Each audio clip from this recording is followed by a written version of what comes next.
খেয়ালি প্ৰকৃতিৰ সৃষ্টি।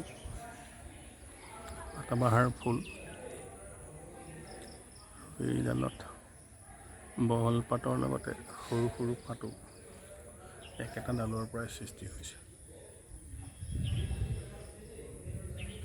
আনত দেখা নাছিলোঁ, আমাৰ বিদ্যালয়ৰ সন্মুখতো